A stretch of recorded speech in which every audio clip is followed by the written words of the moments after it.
82.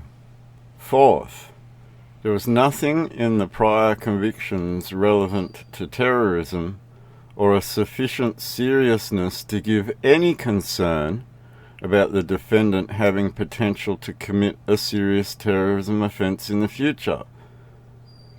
He wasn't committing any terrorism offences in the past, now, present, and could therefore never have been doing so in the future. This puts Matthew Reason's accusations clearly and squarely on the table as being framed, constructed, and false. 81. First, the sentencing magistrate specifically declined to sentence the defendant on the basis that he had an allegiance to a particular group. Second, evidence adduced on sentence did not properly lead to a conclusion that he was either making a call to arms to his associates to hang police or engage in any act of violence. In fact, there was a number of statements that show an intention to act peacefully and that he expected others to act peacefully. Third, there is no relevant terrorism intelligence. The material in the affidavit of Detective Senior Constable Reason is not a report relating to terrorism or a terrorist organisation. It is full of speculation and opinion, without real foundation as to what other unidentified people might do.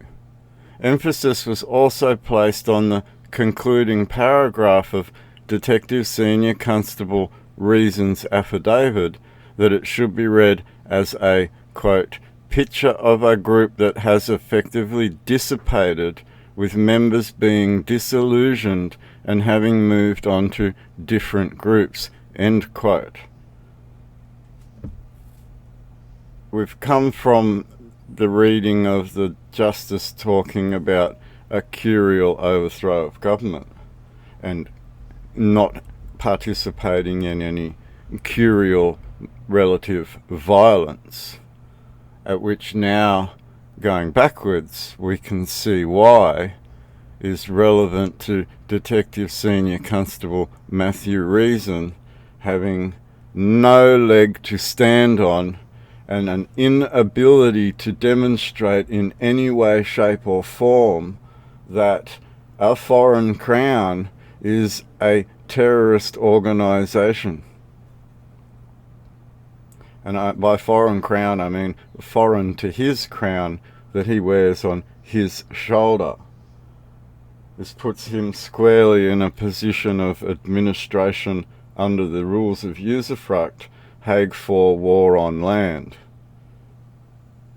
So Matthew Reason, not knowing a larger set of laws above the laws that he's been handed to look after, is his own responsibility.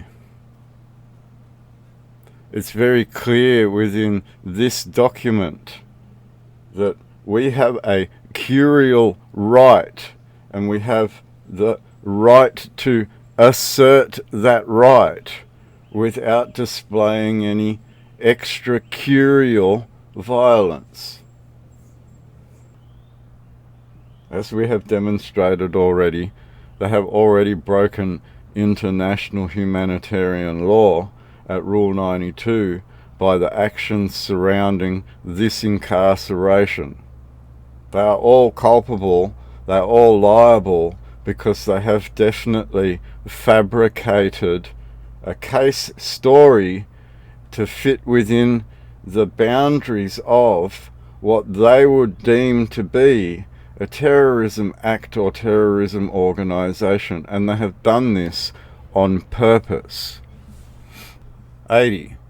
Section 2 of the Act set out the matters of the court may consider in determining whether the defendant is in fact a convicted New South Wales terrorism activity offender.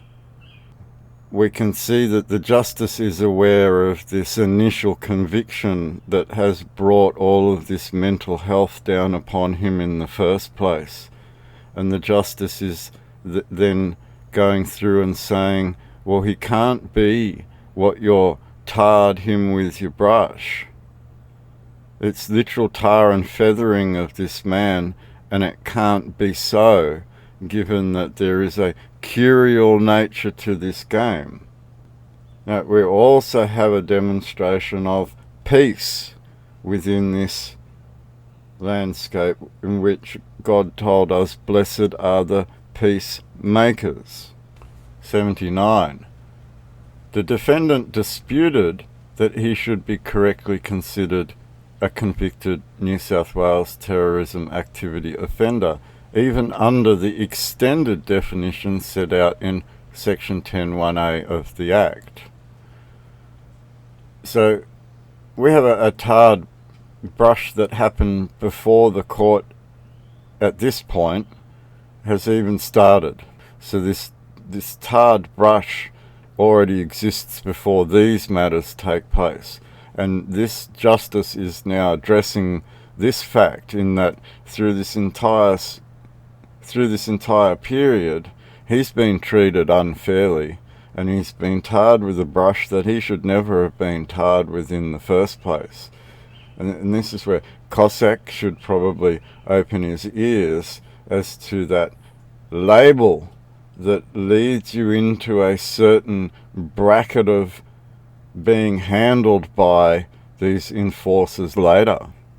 That's the problem that you'll find, in that the actions that they've created now will be used against you later politically. This is my warning. My warning was very strongly to Cossack in this realm of law. 78. What was pressed, however, appropriately in my view, was the problematic bases of the psychologist's risk assessment report relied upon the plaintiff purporting to calculate the likelihood of the defendant committing a serious terrorism offence. The report of Miss Prince was heavily qualified.